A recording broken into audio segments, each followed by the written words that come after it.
Well, our first time back in, and I'm the only one in the whole room that has a problem with technology. So, welcome. I'll go ahead and call the meeting to order at 3:15 on Tuesday, April 15, 2022. Sorry for the delay, but hopefully we're here for a whole meeting. And welcome to everyone back in. Councilmember Tagliabachi, first time seated in person. Welcome to the dais. Thanks for the public that are here and our staff we get to see live again. Gary gets the Travel Distance Award for coming back in person. So we will actually just do a regular old roll call. We don't need to read about any telecommunication rules. So Eddie, clerk, please. Mr. Mayor, Councilmember Tagliabachi, Here. Councilmember Knight, Here. Councilmember Mueller, Here. Vice Mayor Doran-Becker, Here. Mayor Dunbar. Here. And I am inviting our newest council member, Councilmember Tagliabachi, to please lead us in the Pledge of Allegiance. My pleasure.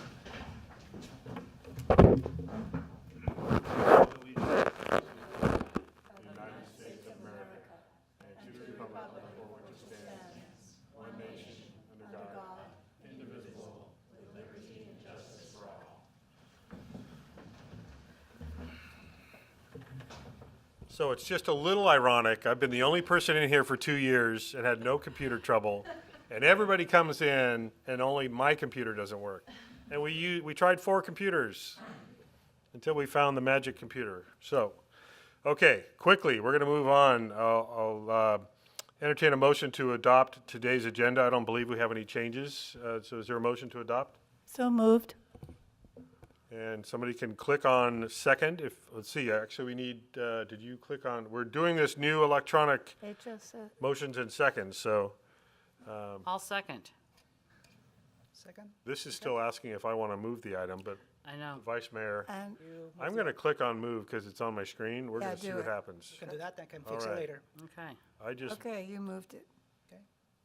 And I have a second. as I'm well. frozen. I can't. Did you? Oh, I can. I have a second on mine, so. okay, so we have a motion by myself and a second by Councilmember Tagliabachi to adopt the agenda. We're just going to go with that. And we can now vote. Please click your vote. I don't have Mine a vote is saying button. voting not available. I'm like Marita. I will do it, and it's closed and saved. We show 5 votes. So were you able to, you were both able to vote? Nope. Nope. I vote yes. You voted yes? All right. Voted But yes. I So let's just, all in favor of adopting the agenda, please say aye. Aye. Any nays or abstentions? No. Okay. Carried. So the voting is not completely ironed out either. So we'll figure that out as we go. We're going to move on to proclamations. We don't have to vote on proclamations. We already know what we're doing here.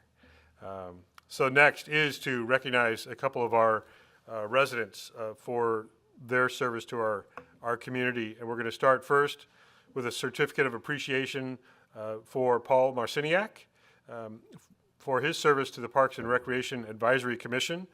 And I haven't done this in 2 years, but would you like to join me at the podium? And I sure hope the microphone's on. It's on.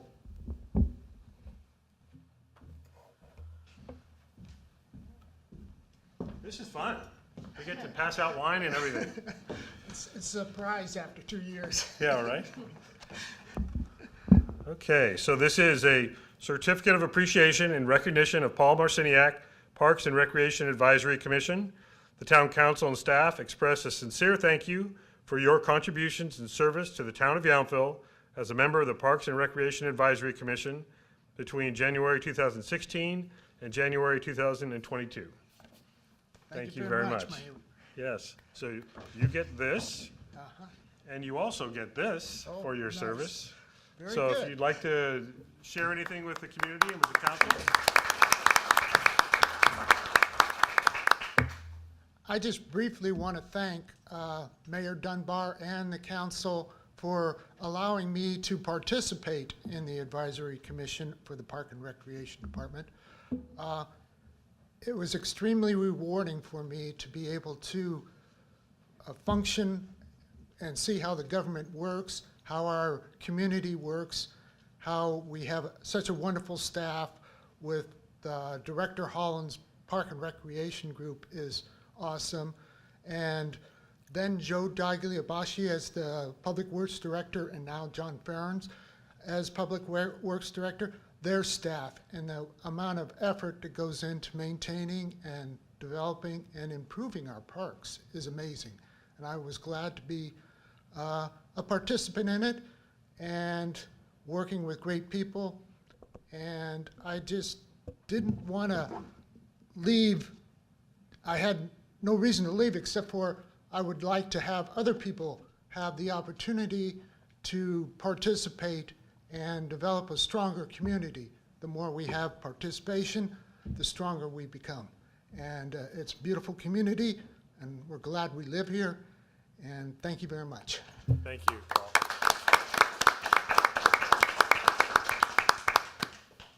Next, I'm going to invite Terry Moylan to come join me at the podium so I can present a certificate of appreciation for his service to the Affordable and Workforce Housing Oversight Committee.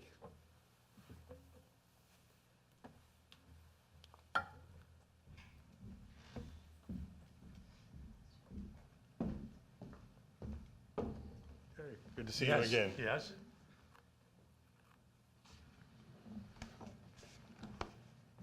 And I have a certificate of appreciation for you in recognition. Terry Moylan, Affordable and Workforce Housing Oversight Committee. The Town Council and staff express a sincere thank you for your contributions and service to the town of Youngfield as a member of the Measure S Affordable and Workforce Oversight Committee between September 2019 and March 2022. Congratulations and thank you. All right. You can have that, All right. and you also get Thank that. you. So, please. Yes, I have to say, I wish I could have done more, or we had more action in the committee. It's something that I think the whole town wants in the way of affordable housing. And I'm no longer a resident, but maybe where I used to live, there's going to be a change in the way things might be going on there, and others, I think, may possibly be selling their homes in the future. So at least maybe in the case of my selling of the house, there might be a change of the neighborhood. And I hope maybe the town does go ahead and purchase the school property and more affordable housing does arrive here. Okay, thank Terry. you. Thank you.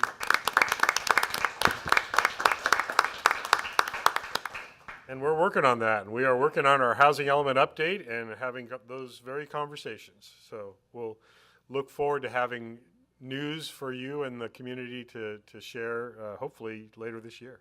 All right. Next up, I have a proclamation recognizing National Library Week, and we have Alan Tencher here. You're all, it's funny, when people come in, they all go to the far side. Nobody sits in front. Okay. Well, Alan, if you would please join me also at the podium so I can read this on behalf of National Library Week. No wine, I'm sorry, Alan. Well, with my background, we have lots of access to that libation. Good point. Yes. And we have a height thing going on here today too, not including me. I have a proclamation for National Library Week, April 3rd through the 9th, 2022. Whereas libraries are accessible and inclusive places that provide free educational and recreational materials while fostering a sense of connection and inclusion for all community members.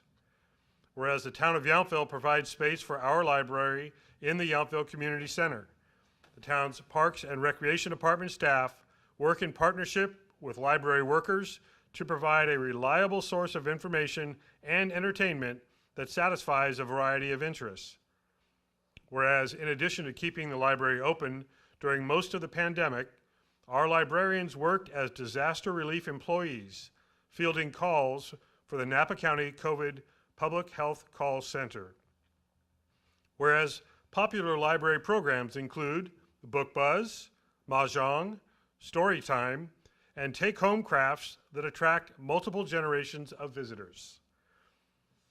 Whereas adapting to the changing needs of the public, libraries are expanding their resources and continuing to meet the needs of their patrons, including offering internet connectivity for students and workers who have limited or no broadband access elsewhere. Whereas the Youngfield Library develops programming with Napa County's Poet Laureate and Youngfield residents to enhance arts and cultural offerings. Now therefore let it be resolved, I, John F. Dunbar, Mayor of the Town of Youngfield, along with the Town Council, proclaim April 3rd through the 9th, 2022, National Library Week. Residents are encouraged to visit the Youngfield Library and enjoy the resources and services offered online and, finally, in person. So, thank you. Thank you very much. Thank you for representing our library folks.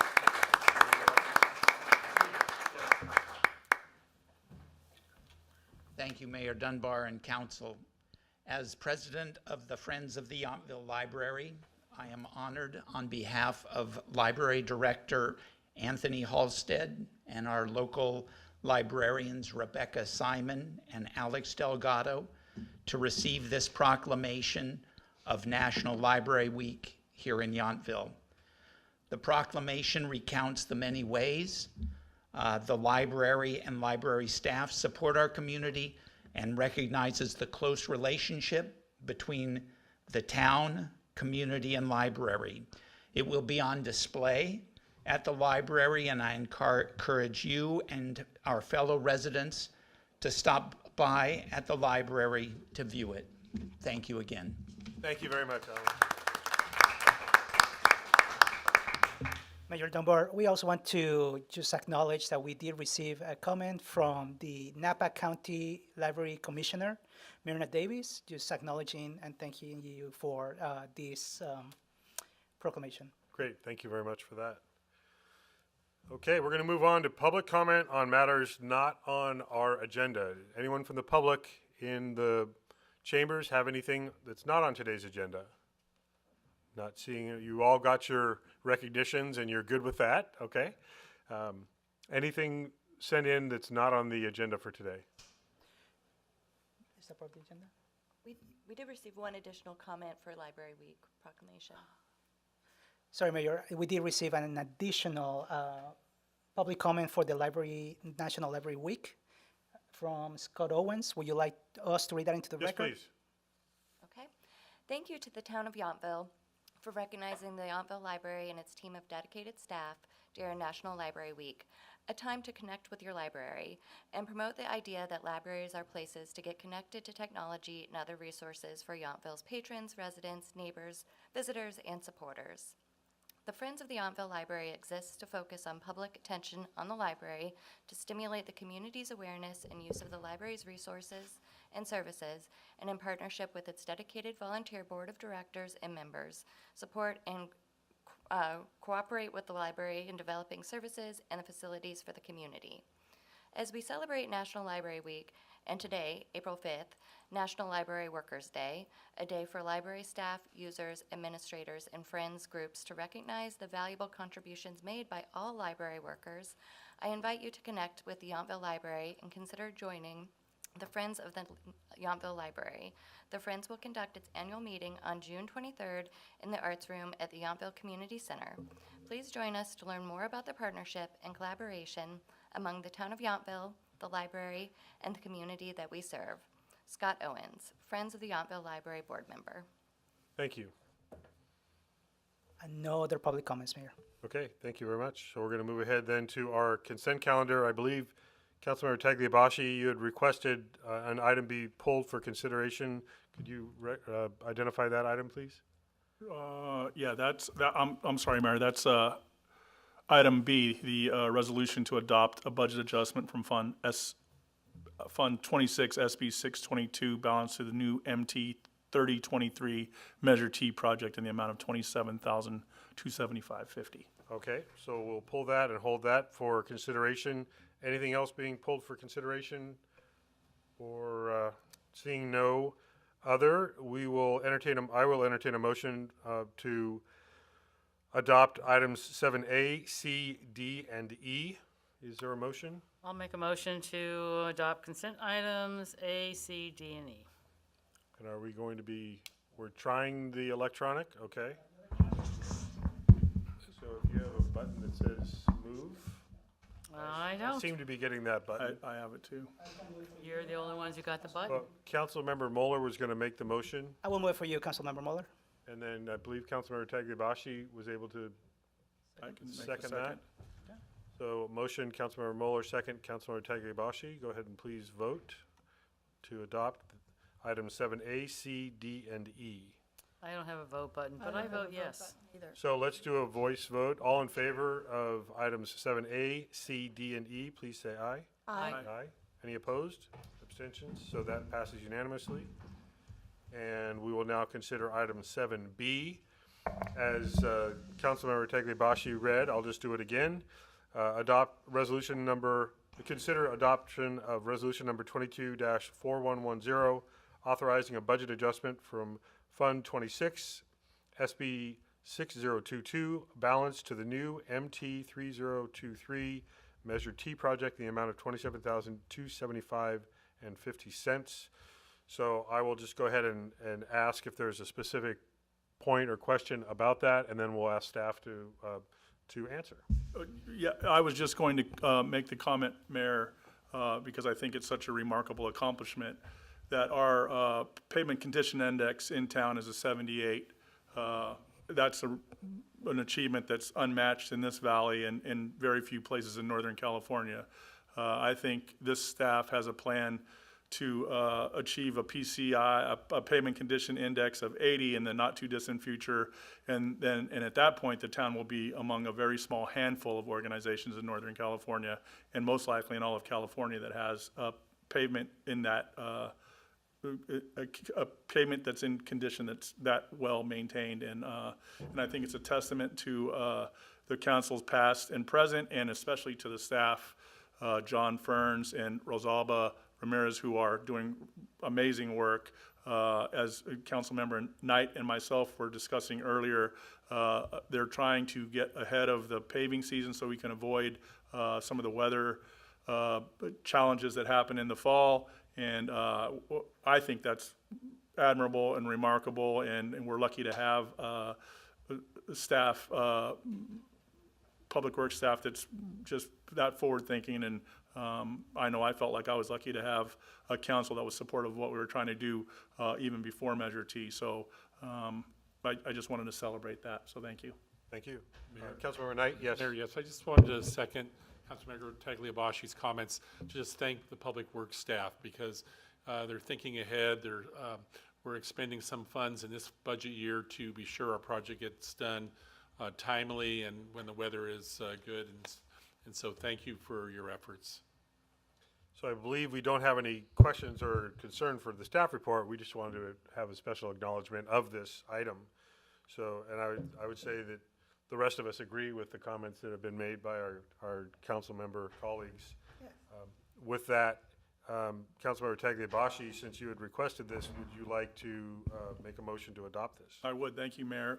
I move that we adopt resolution number 22-4110, authorizing a budget adjustment from Fund 26, SB 6022 balance to the new MT 3023 Measure T project in the amount of $27,275.50. And I'll second, Mayor.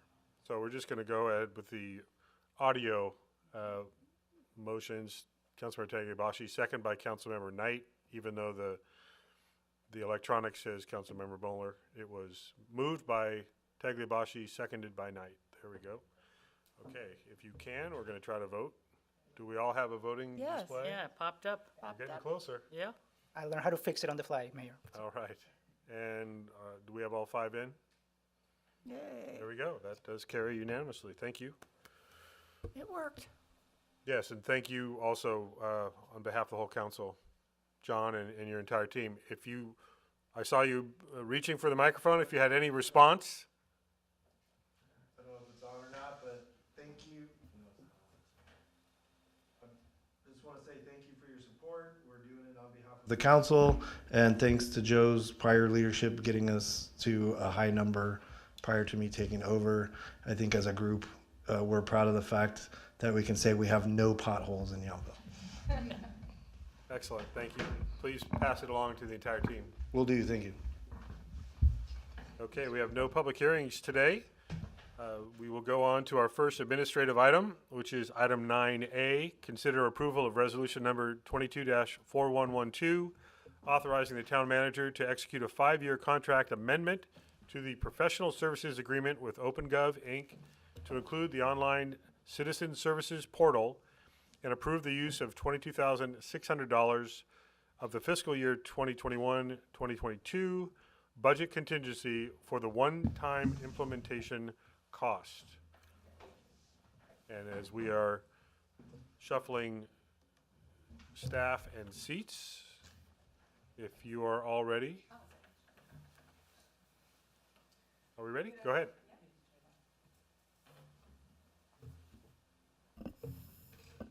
Good afternoon. Well, it's great to be here. It's great to be back in person. I'm here today alongside with Celia King, Finance Director, and we're here today to present the request to expand our relationship with OpenGov to include an additional platform. In addition, in the audience is Assistant Planner Kyle Johnson. He will be managing the project moving forward. The planning and building team is very excited to launch this effort. A few years ago in 2019, the town initiated OpenGov to provide an online cloud service. And it looks like, okay. So currently, the town relationship is undergoing budget and planning for about 3 years. In addition, there's a few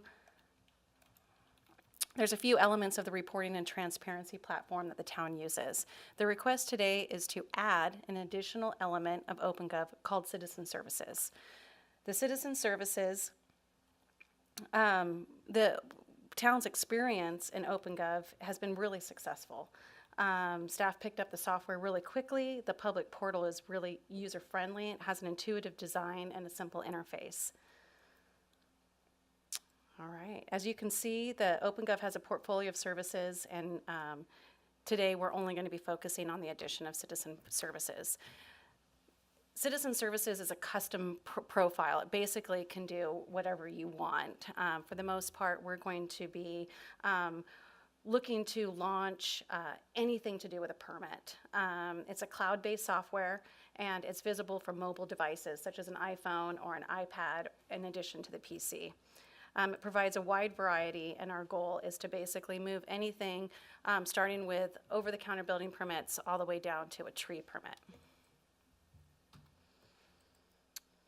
The Citizen Services module has the ability to route, track, manage historical building and planning files, which is a really important element. What that means is it'll be a one-stop shop for somebody from the public to look at all their historic building permit documentation and anything current in process.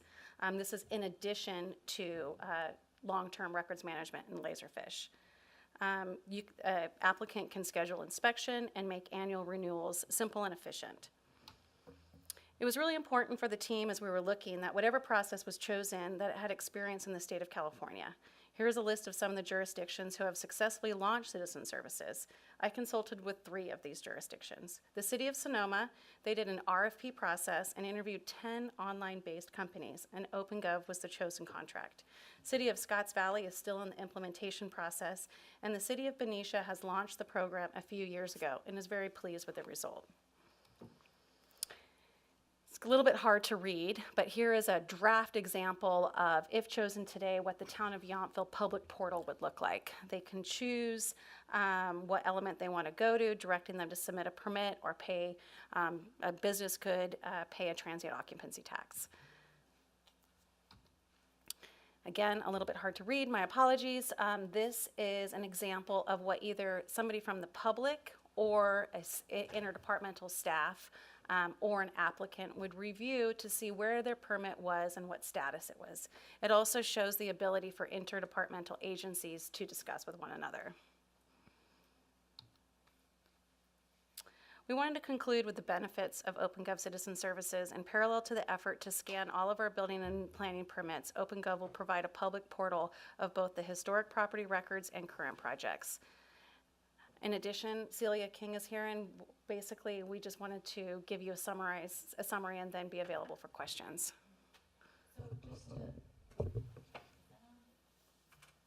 So just to continue highlighting benefits of OpenGov software, I can talk about some of the things that the finance team is really excited about. Yeah, we're not sure if that's I don't think it's on. on. Yeah. Just hold the button at the bottom. Yeah, just hold it down and There we it go. goes. There it Okay. goes. Sorry about that. Thank you. As we are existing OpenGov customers, we have a lot of confidence in their customer service level. Our experience with implementing the online budget book entailed a ton of work to build the budget system from scratch, and OpenGov really held our hand the whole time to ensure that we were successful. And I know they will do the same for the planning department, which will allow the town to go live with online building permits fairly quickly. The automatic integration with our financial software is also a huge benefit that was also offered by the other softwares. They did have a method for entering data into our general ledger, but by way of a more manual process. So because this will automatically integrate nightly, it's a little less impact on staff. Also, the potential for expanded future use. Finance will transition payment of monthly TOT to OpenGov, and then move on to offering online payments for other functions such as business license applications for new licenses and the annual renewals as mentioned before, as well as other routine miscellaneous billings that we do throughout the year. And this can be extended to other departments for online payment of forms like an encroachment permit for Public Works or a special event permit for Parks and Recreation. One of the greatest things about multi-departments using the same software for similar functions is that it increases our ability to provide backup and support to each other as we are a lean organization. So we believe that OpenGov Citizen Services will prove to be a worthwhile investment that will provide the best option for the town as far as an automation and streamlining of building permits, which is one of our larger paper processes. So I think at this time, Director Shelton and I would like to answer any questions that the council may have about the staff report. Thank you. Thank you both. Do we have questions of the staff report from any members? Councilmember Tagliabashi. We'll go Tagliabashi sorry. and then Councilmember Knight. Thank you, Director King, and I'm sorry. Thank you, Director Shelton. I appreciate your staff report and the time that was spent. I especially appreciate the effort to call around and kind of see how other agencies did, because I think that's an important metric to how we will hopefully be able to perform. I think my concern is that this will either take longer to execute than we all think, and I guess my question is, do you have an idea of how long it's going to take to execute and go live? Just an estimate. And also what those costs might be, if there's going to be additional costs. Has that been something in your experience that is a part of Prime or OpenGov process, or is it generally the price you're given is kind of what I see you saying the affirmative, yes? Yes, thank you, Councilmember Tagliabashi. I can speak to that first if you like, Director Shelton. So the quote that was included with the staff report outlined the $29,000 implementation fee, and then the cost for the annual subscription going forward. So the implementation will not cost more than that $29,000 fee. And I think that since the contract is going to be starting July 1, if approved, I think it was a hope that we would go live by July 1. So we would have a couple months of implementation and training and then some testing, and hopefully by July 1 or shortly thereafter, we would be able to go live with that. Folks would be able to apply for an online permit, and that online process would be? I think that was the initial timeline. I think we would have to probably check with OpenGov and make sure that that timeline is feasible, but I think that they know that we are ready to do this as quickly as possible. So Director Shelton, if you have more information about that. Yeah, Yeah, actually, in my experience in talking to other organizations, it was highly recommended and also suggested by OpenGov that we tier it. So our goal is by July 1, Kyle in the audience is telling me he's going to think it's going to be done earlier, to have over-the-counter residential and building permits fully automated. Then we would tier to the more minor, and then the more major, and then ultimate, and then start to process the planning.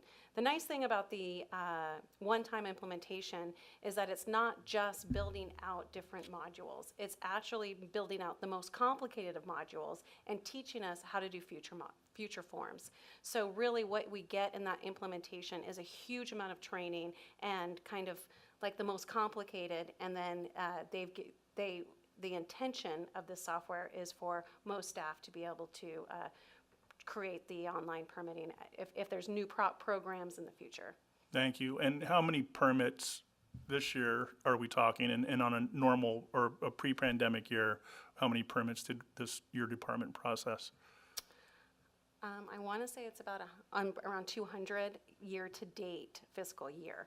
I can't tell you. I can tell you till about February we were at about 187 from June. And So I know revenue that's- for those, thank you very much, and revenue for those permits on average or to date? So we're at 25% above pre-COVID, pre-pandemic valuation. So the way building permits look at is somebody says, this remodel is going to cost $500,000. So we are up to date at about almost 14 million to date for this fiscal year.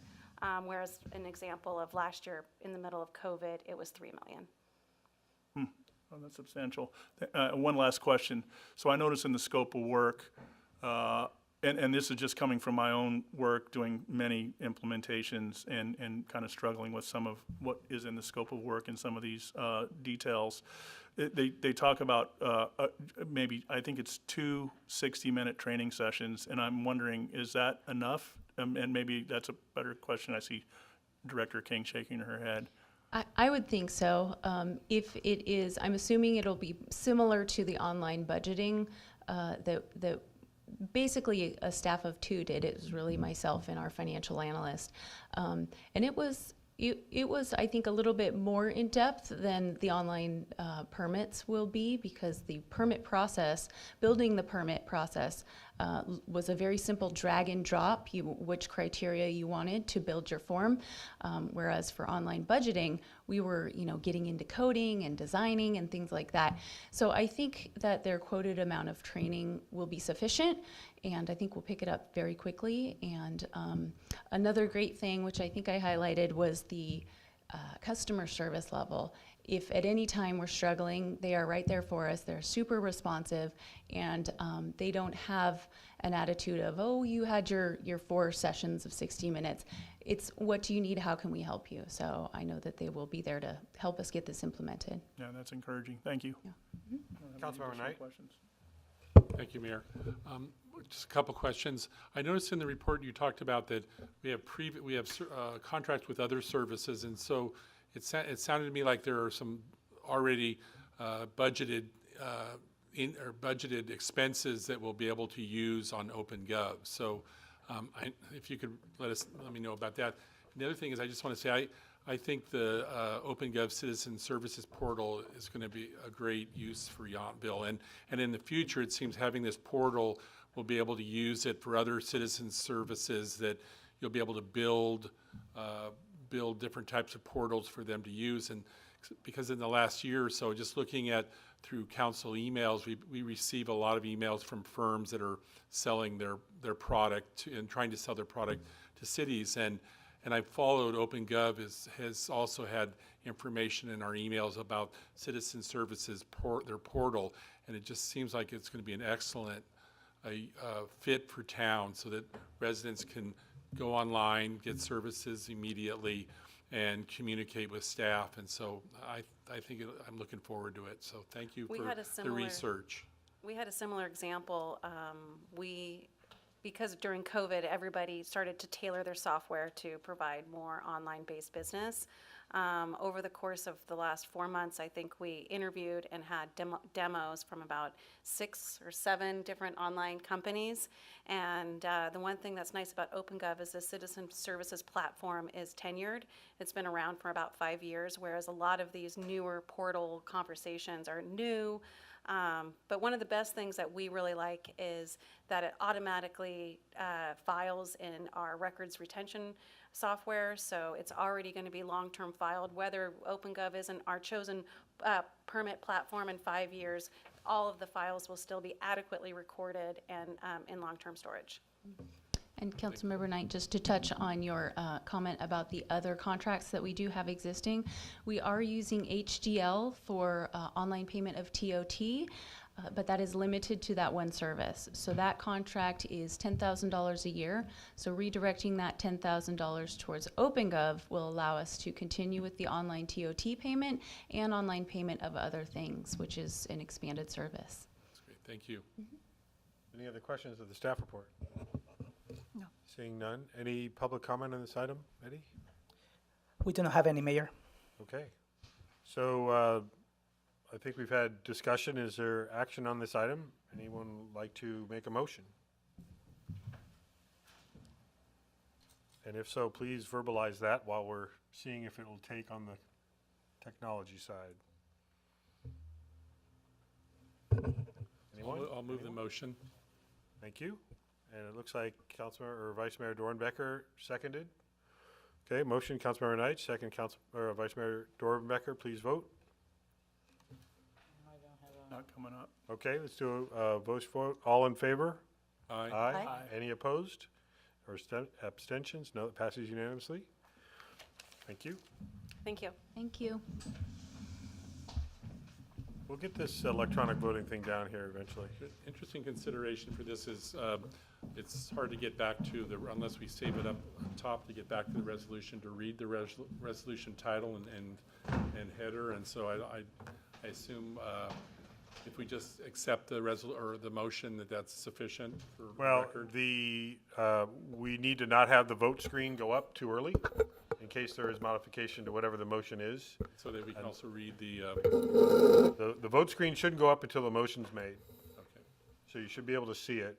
I think based on the fact that there wasn't really much discussion, we kind of knew the direction the council was headed, but matter of fact, we'll just make sure that that doesn't get displayed, because we then are locked out of our ability to look at notes or make any modifications.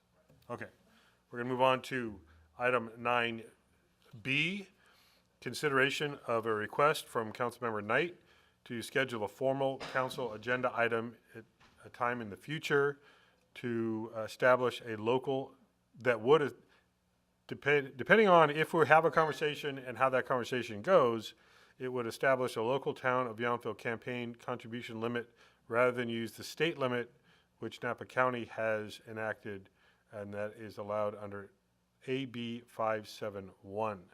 So I believe we're starting with town manager, and then we'll go to Councilmember Knight.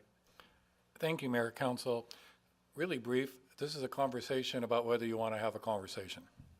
And I say it kind of that way because in a simplistic way, that's what this is.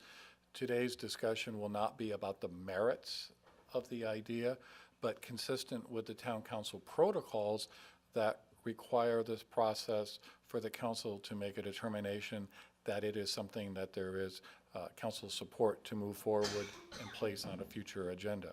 So if there is direction from the council, then staff would be seeking input and direction as to what you might look for.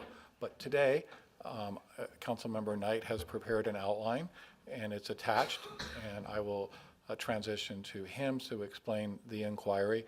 But again, the request, consistent with the town council protocols, would be for you to make a determination if you want to proceed with placing consideration of a discussion on potential town localized campaign limits as a future agenda item. Yeah, so before I go to Councilmember Knight, we want to be careful not to get too far, and I'm sure our town attorney will stop us if we do that, into the content of this.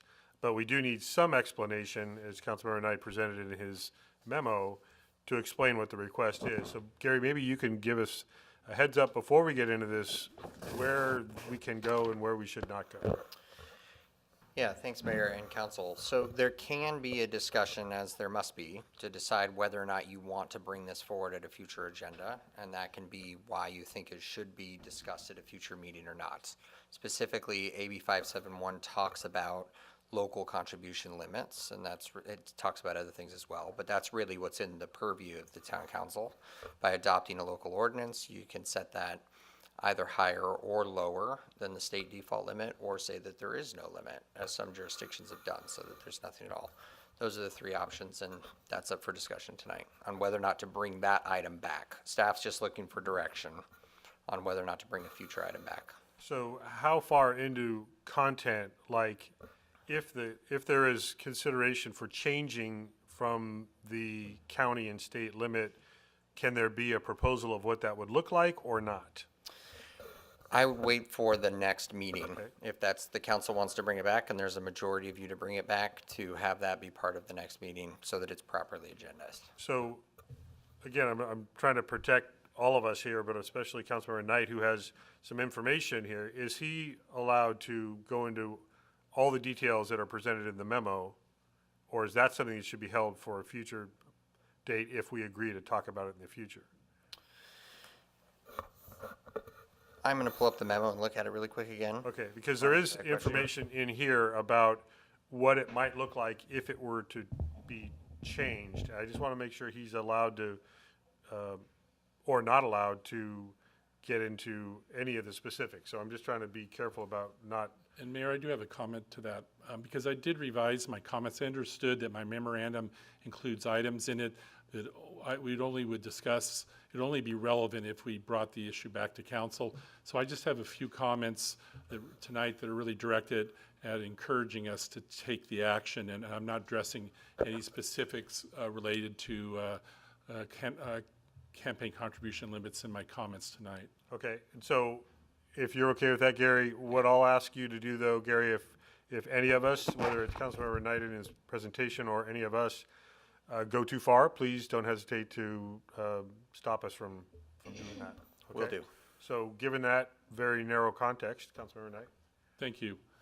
Thank you very much. I just have a couple minutes, just comments to introduce this before our conversation, and I appreciate your listening to that. So as we've talked about tonight, this agenda item is to get agreement from at least 3 council members to support a discussion about campaign contribution limits. AB 571's default individual campaign contribution limit for Yountville is $4,900. Our election contribution limit is the same as for Napa County Supervisor and the State Assembly and Senate elections. Since AB 571 became law in 2021, Napa County has discussed contribution limits, and I believe it's a good time for our community to do the same. I read recently that Picasso Second Homes contributed the limit of $4,900 to a Napa County supervisor. I am asking council to listen to residents' input, dialogue, and collaborate to address an important issue, the potential influence of large campaign contributions on Yountville's elections. At a recent Napa County Supervisors debate, candidates were asked if they supported a lower campaign contribution limit. All the candidates but one supported lower limits. Interestingly, this year, Napa County cities are considering other election changes. American Canyon has a term limit advisory measure on their June ballot. St. Helena is considering appointing their mayor.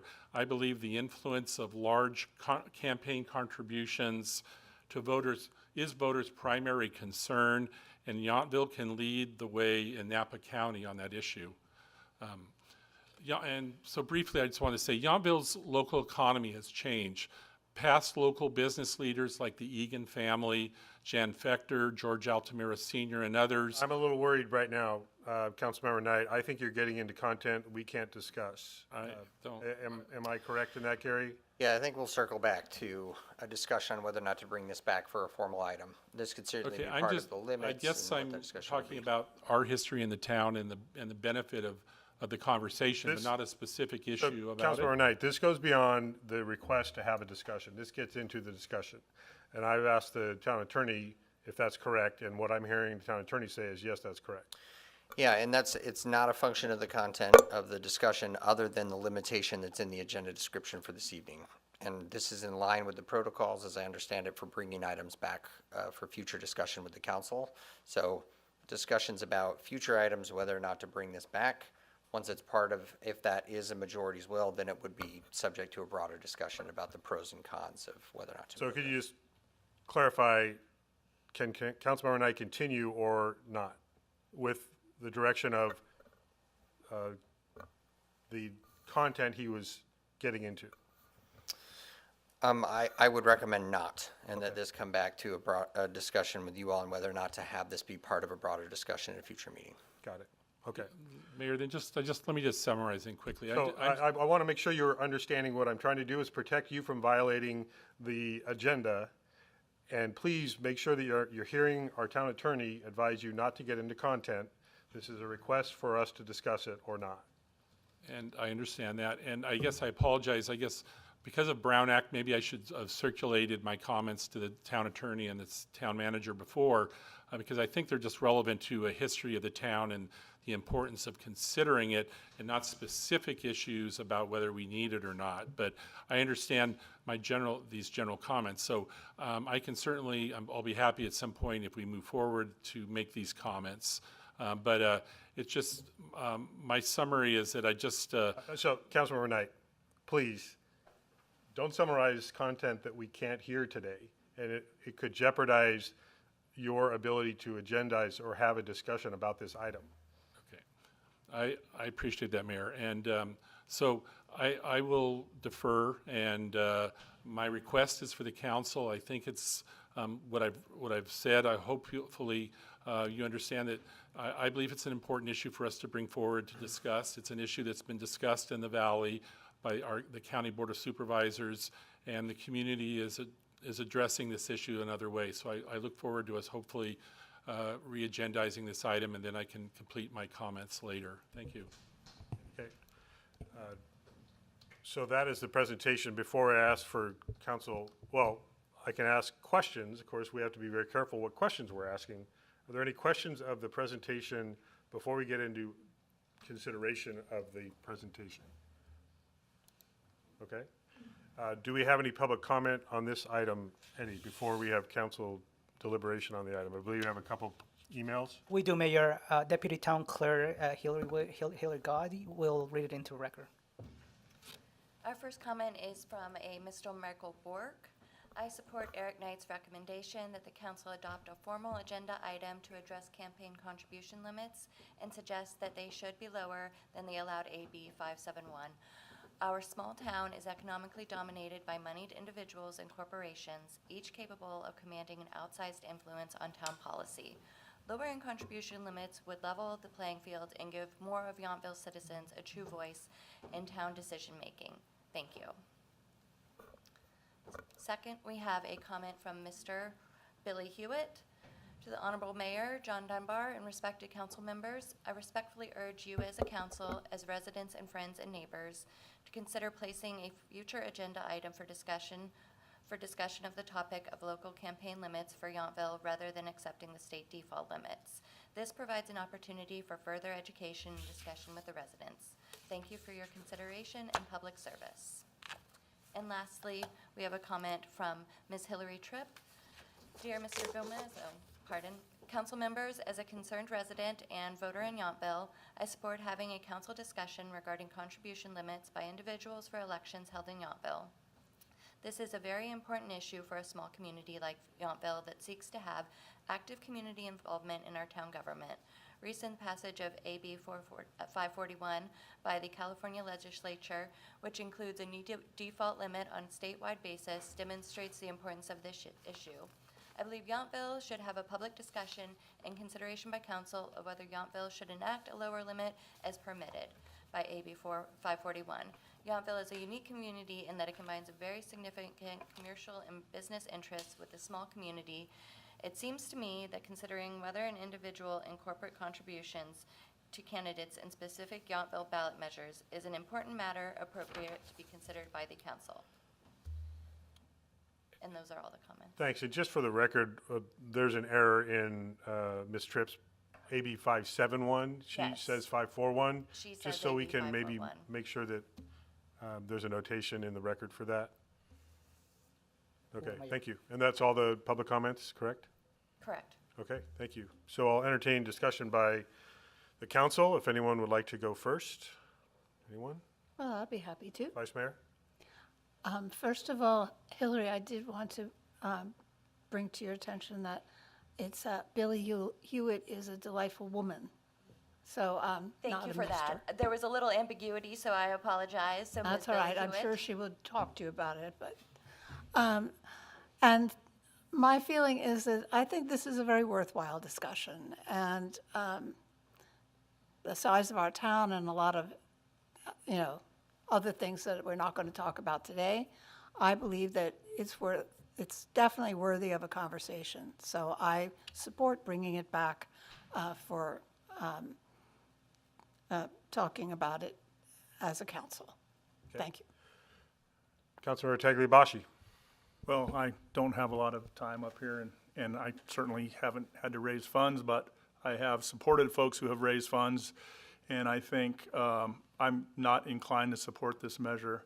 I think if a candidate wants to take less, then that's up to them, and I think that it demeans the role of the council person to say that that money possibly is going to persuade them to vote one way or another. I think that's a council by council decision and accusation, and I think that's as it should be. So I'm going to be inclined to vote no on this. Councilmember Mueller?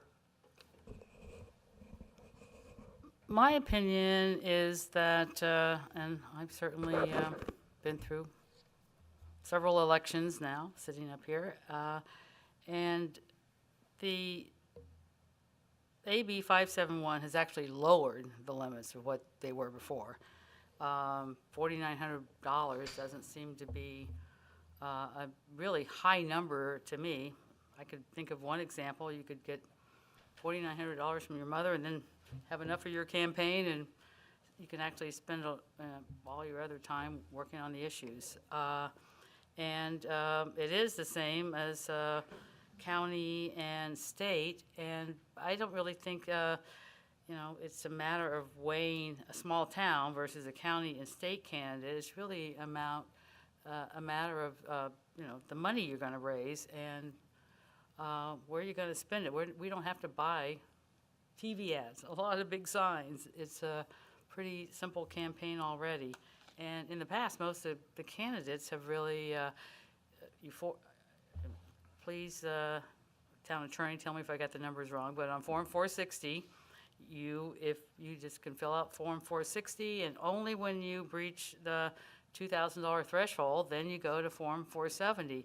And it's totally transparent. Every campaign contribution that you accept is right there. So I'm not really inclined. I think $4,900 is really not a tremendous amount of money to raise from if you just have an individual candidate. Really spending more of that's more of the challenge, if you ask me, from my experience. So I don't really. I'm fine with these numbers right now. Okay, and I'll share that I feel like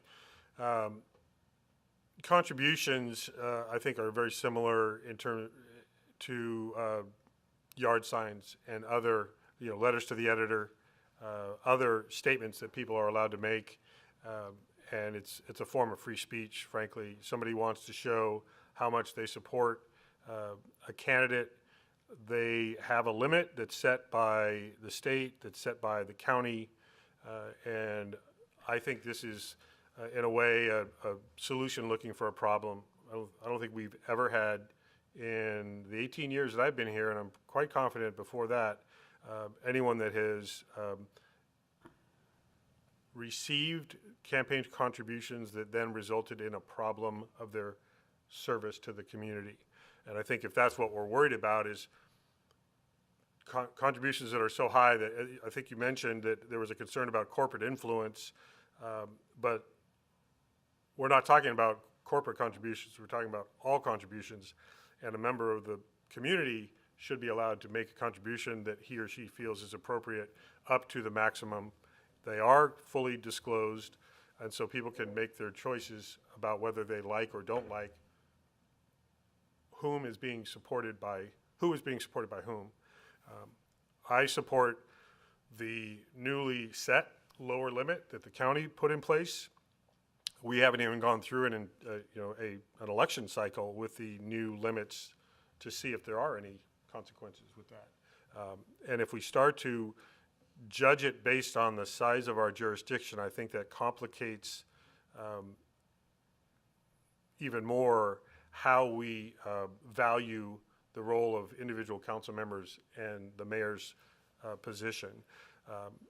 I was a part of the conversation when this question came up. It was not presented by jurisdictions. It was asked by an organization, not by any other jurisdictions. I don't think any of our other jurisdictions in Napa County are considering changing from the county's limit. So I'm not supportive of this idea. I appreciate Councilmember Knight and his concern that there may be a problem with this. I don't see the problem, and so I'm not going to support further consideration of this going forward. That's kind of all I have to say on that. Mayor, I just have just one brief response, and if that's okay. So the request, and we've kind of breached into a conversation about the items in terms of spending in Form 460 and 470. And my only suggestion for this conversation is that it's true before January 1st, 2021, there was no limit. The legislature and organizations like California Common Cause and the League of Women Voters of California supported contribution limits. And the concept for what I'm just saying is that our current contribution limit of $4,900 per is individual contribution, not a campaign total, but an individual one, is I just felt is a large amount for our small community, and that if someone wants to spend, we don't have a spending limit on campaigns. Someone can spend as much as they want on a campaign. It's just the question is whether if they're going to spend $5,000 or $10,000 on a campaign, should it be from one or two individuals, or should it be from 10 or 20? That's the conversation I was looking to have the council consider, that in this small town is large contributions something that we think is appropriate for our small village. And that's all I have to say. And I'm sorry we can't at least have the conversation. Any further thoughts? So what I'm hearing, and we can certainly, I'll entertain if there's somebody that wants to make a motion to consider the request at a future date. I think the language of the motion would be to approve the request by Councilmember Knight to schedule a formal agenda item in the future on this item. If there is a motion to that effect, I would entertain it now. Well, I'll make that motion that we do schedule this conversation in the future agenda. All right, and is there a second to that? I'll second that motion. Yep, so I think Eddie, you're gonna, Vice Mayor had are we just gonna do a voice vote? So let's do the system. If you can just go ahead, Vice Mayor, with the motion, seconded by Councilmember Knight.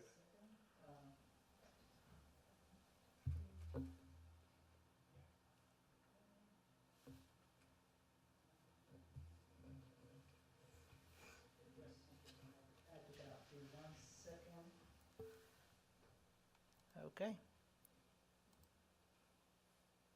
So nobody push any buttons. Let's, I and moved he's in it. charge. No, you're fine. You're there. Now we need a second. Well, it's Councilmember Knight has made the second, okay. So as soon as you, does everybody have the voting screen up? Yep. Okay, please vote.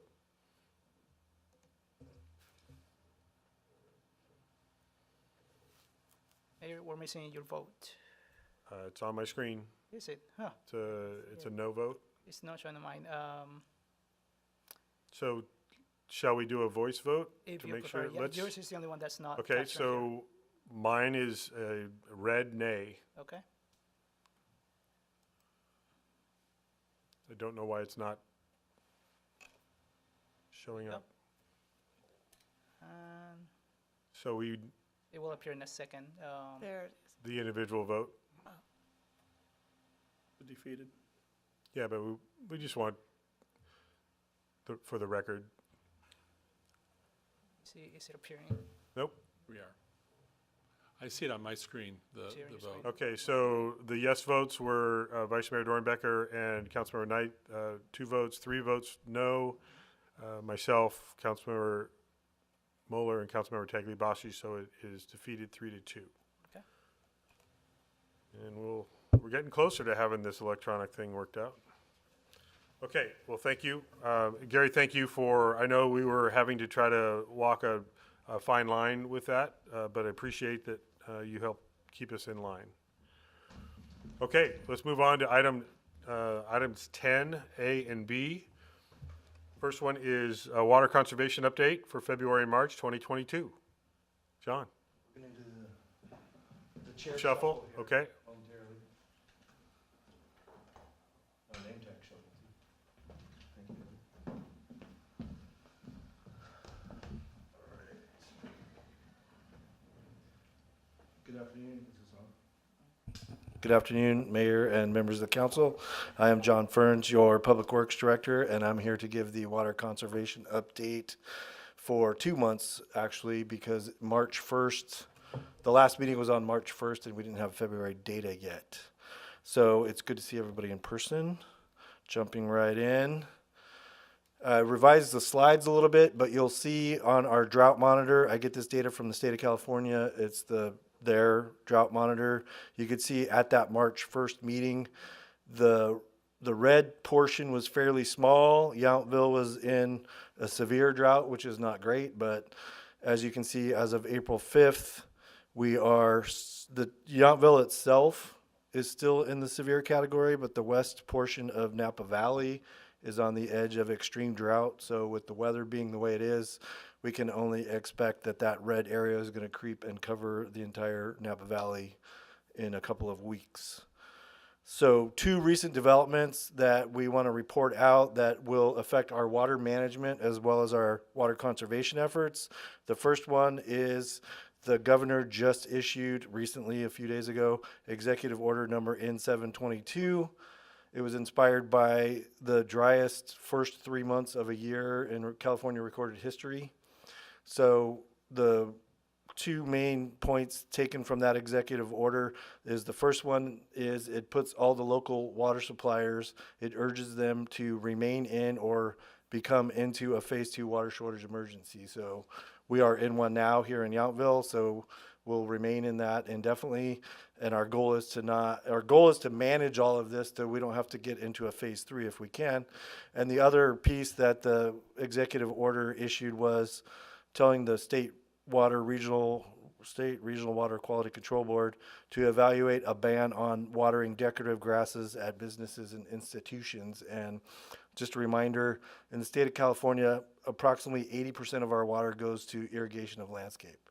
And so if you look at that number statewide and we reduce some portion of that irrigation, we'll make up water for potable uses. The other piece of information that is very important to us locally is we received our annual water allocation memo from CalVet. That memo told us that in the coming fiscal 22-23 year, we are only going to receive another 400 acre feet from Rector. So the condition this condition that started last fiscal year is now continuing into the coming fiscal year, It's that same 20% reduction goal that we're striving for, but it effectively puts us in that 20% water conservation mode for the next 15 months. There is a provision in their memo that says if the weather changes and rainfall patterns change over time, we can revisit it. But at this point, we're sticking with that 400. So jumping right into the numbers, as I said earlier, reporting about February, compared to last year, we did reduce our consumption. However, the percentage of conservation has decreased. So we only reduced 15.6. We didn't meet our 20% goal this year. I took away the water drop and put a more familiar emoji so everyone can understand. So that's not great news, but March is a similar number. We did reduce again as compared to last year. However, it's only a 17.7% reduction. So our trend with the warm weather is not meeting that 20% goal. As far as the Rector specific water use goes, we're still tracking fairly well. We're at 276.5 acre feet of our seasonal average target. We assumed we would have consumed 293 acre feet. So we're under in terms of our goal. However, the trend and the weather have us nervous. So summarizing, we've used 69% of the water over 75% of the year. So we do have water in Rector that's still coming to us, but as we said earlier, we're concerned about the trend. And so as such, Town Hall, Public Works specifically, is really all of Town Hall, not just Public Works, but we're really ramping up our education and enforcement efforts. So the next few slides, I brought some show and tell items. I want to just kind of talk through how it is we're currently enforcing or educating and then enforcing. So if you hear from your constituents and or you get a letter from us, you'll know why. So the first thing that we're doing that everybody may have gotten already, and if not, you'll be getting one. It's just a reminder. It's a door hanger. We are of the size and scale that we're fortunate we don't the city of Napa is doing a huge mailer all across the city of Napa. We're able to put these on everybody's door, and it's in English and Spanish, and it's just a reminder. If it's white like this and it's a reminder, it's laminated and would look really well on your refrigerator as a reminder to check your irrigation and what the specific watering rules are. So this white form is a door hanger that's a reminder, and from a concerned citizen standpoint, we do circle back after a few days, and if the door hangers are still there, and it will take them down so they don't remain too long on somebody's door if they don't happen to be in town. So that's our basic education piece. And we've gotten some minor calls about why did I get this and what does it mean, and we tell everybody it's a reminder. So the next piece is we have Public Works staff, both at Town Hall and all the people at the corporation yard, utilities and municipal ops, are now trained to drive around. We've learned the days to look for no watering days. We've learned to look for runoff onto the sidewalk. We've learned to look for watering on the wrong days or watering on the no water days. And so when we identify a property that might be doing any combination of those things, we let staff in Town Hall know, and then we use the Eye on Water app to see what the water trend is and what their water use is. And if the combination of those two warrant it, we'll go out and put a courtesy notice door hanger on their door with a checkbox on what the particular concern is, an address, a date, and a time, and then it's got our phone number on it. And so this is our education piece of, hey, you might not realize the rules, so we saw water running down your sidewalk, or it's Wednesday and your sprinklers are running, please read this and check in with us. These have garnered a fair amount of calls, especially in the recent weeks. So this is what I call our first outreach past the education part, where we're talking about, managing the water conservation rules. It does have the violation, the address, the date, the time. We consider these informational only. And then if we don't get any response, we keep track of the addresses that we place those at. And same thing, if a door hanger goes out, we make mental note of it and we go make sure it's not up for too long on the front door. So we go back and check the water use. We physically look again later, as well as check on ion water. And if there's not been a change in behavior from the water irrigation use, the next thing is what we call a courtesy notice of violation. It's what I'll say an informal letter. It gets mailed to the house as well as to the property owner of record. So if there's two addresses listed to any home, we'll send it to both. So if the property owner is out of state, they'll get the letter also. And it's the same idea as the door hanger. It lets them know the violation. It's the address, the date, and the time. And at the bottom, we ask them to conform to the rules, and we give a 7-day timeline associated with that. And then we track and watch, similar to the door hanger. And if, again, there's no change in behavior, if it persists, then we go to the formal. This is really where, this is all educational at this point, and this is where we get to the enforcement part of it. And this one's a little more ominous in terms of the letter that you receive, and it is a notice of violation that you have been consistently violating the rules. A copy of these two are attached to this to show that we've tried to educate you, and for whatever reason, you're not responding. So now you have 15 days to respond. And then depending on how that works out, administrative fines may be applied to your water bill going forward. And these are going out now. I don't have a breakdown of the total, but of all three of these categories, we're at 165 right now. So we have 165 of these in some phase of this. These are the notice of violations are garnering mixed reactions. We had one water customer that was very upset and was not a fan of the letter and said we were harassing that person and please, don't contact me again. So that was kind of an extreme case. Most people have been calling in and are appreciative to become aware of it. They're a little disappointed in themselves for letting it get this far, and then they're asking how to correct it. So we're getting a mixed but fair response to our efforts. And the first thing that we do when they call is encourage them to sign up for Ion Water. Consistently with previous meetings, that number hasn't been very high, but I will say, since I prepared this slide yesterday and today with the number of it's a big topic, everybody's calling in right now.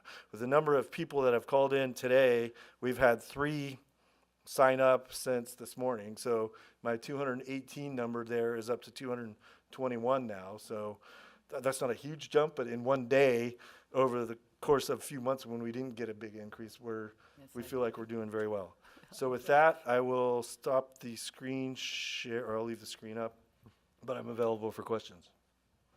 Thank you very much, John. Questions? Yes, Vice Mayor? Yes. Director Ferens, I do have a question about landscaping and for example, the town does irrigate landscaping with well water, is that correct? With the well water that we have? No? Do we have, I think she was asking John that question? Yes, so the well is contributing to the water system at this point, but it's not specific to any location or park. I see. And the water that, I just wanted to clarify because in our homeowners association, we do have a well, and we use that for our irrigation of the landscaping in the homeowners association. And I know that you have met with our board members and walked around and talked about the median strips that need to be changed. And I just wondered if the non-potable water is the issue, or is it just any water source? I can understand it, but I just wanted to be clear on it. There is a little bit of a nuance there, but all water use we're striving for water conservation across all levels, including well use. So we've asked the homeowners associations that do have well water to conform to the date and time regulations, which they have voluntarily done. So the way the ordinance is written, there's a statement in there about potable water use versus groundwater.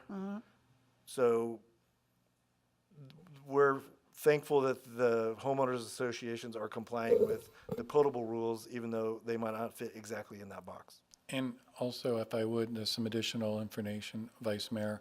The one that you're referring to, they also tie into the town's potable water system as a backup. So they actually have been getting monthly bills. So there is actually a HOA irrigation account. So it is not 100% well water. In addition, some of the town's rules and regulations also are broader than just applying to well water. For example, the state is making us enforce the landscape median where you aren't supposed to be doing. yeah. So there's a variety of things that we're now tasked with. I see. But just the argument that somebody is using well water does not preempt them from rules about days during the time limits, et cetera. So we're working on some additional education and outreach in a handful of those areas as well.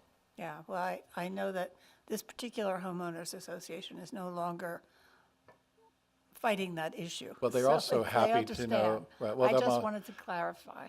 There's another benefit, and I'll market that by the fact that they have an active account. They're eligible for our Cash for Grass program, so that I think that made them quite happy. And then I had one more question, and that is that I really love the Eye on Water app.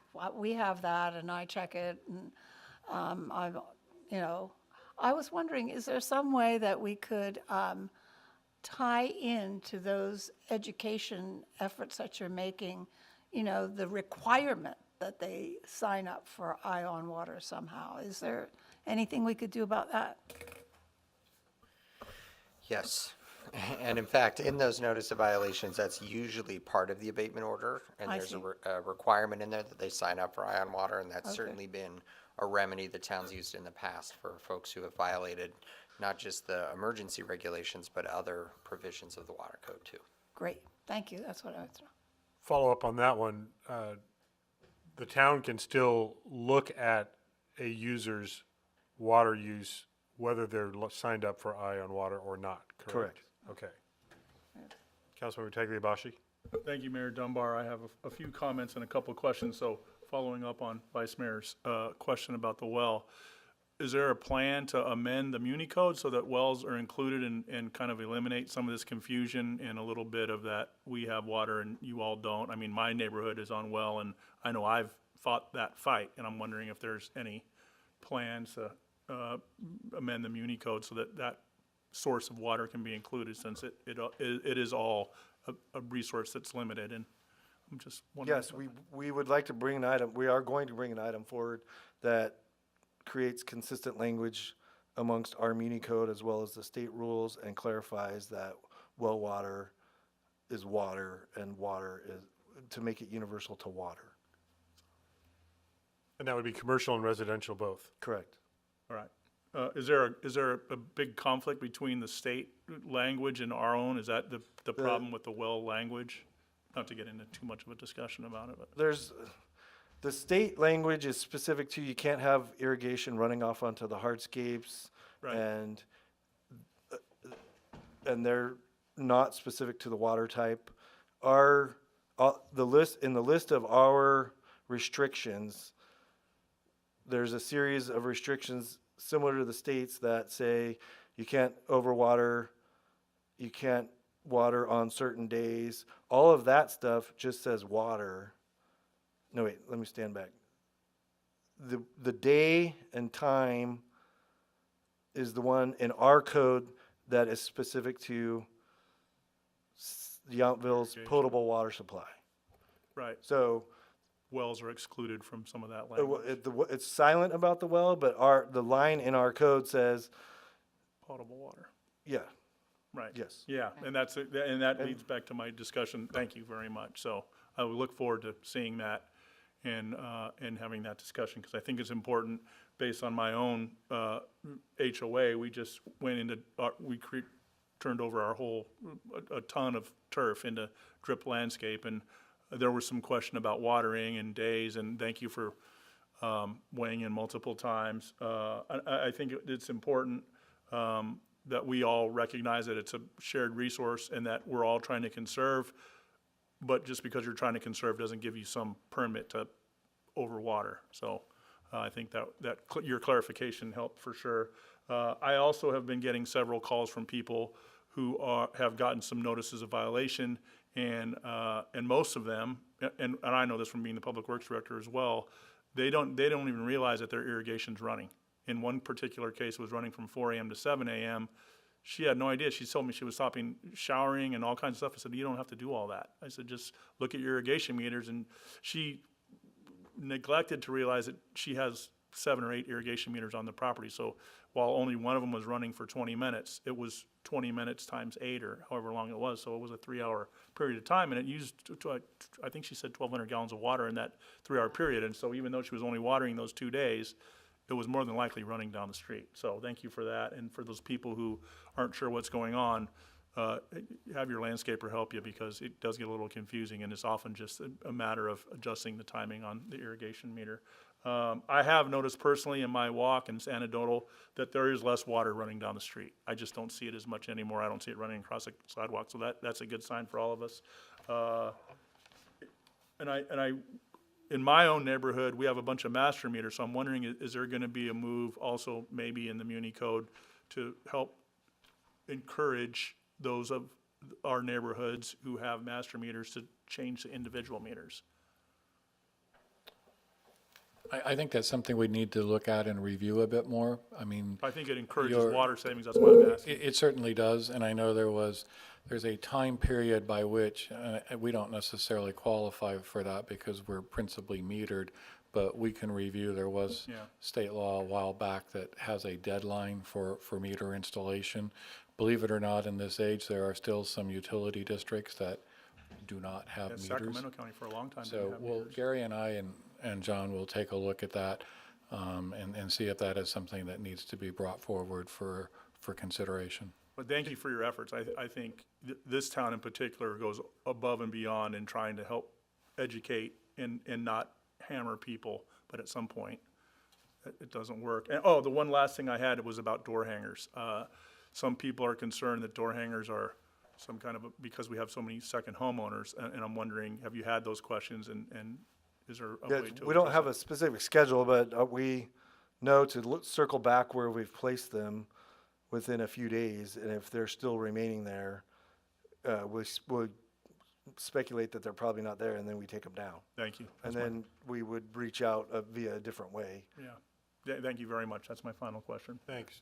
Before I go on, Gary, were you leaning forward about the individual meter thing? I kind of felt like you were ready to comment on that. Nope, just make it a note. Okay. Yep. Thanks. Councilmember Moeller?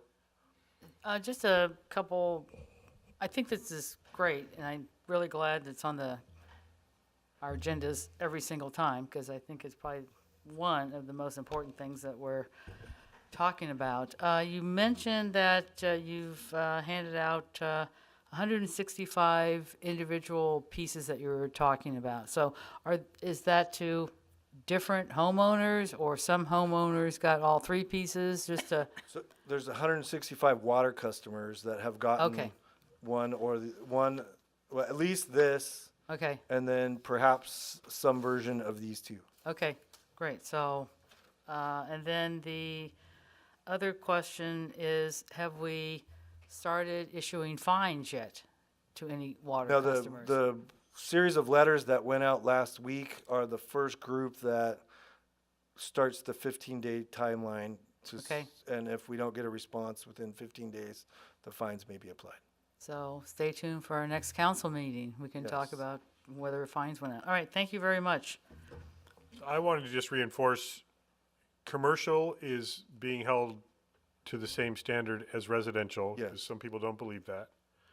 And also, out-of-town customers are also, that are receiving our water, are required to follow the same rules. Yes. Okay. That's good. And go ahead. Excuse me for interrupting. They actually have a little bit more stricter rules. They have a certain amount that they can use annually, and it's specific to use internal to a house or a structure, and it's not for landscaping or irrigation of vineyards. And hand watering, so this is where it also starts to get confusing for residents. Using a hose that has, an on-off, handle on it or not, but hand watering, can you explain where that is permitted?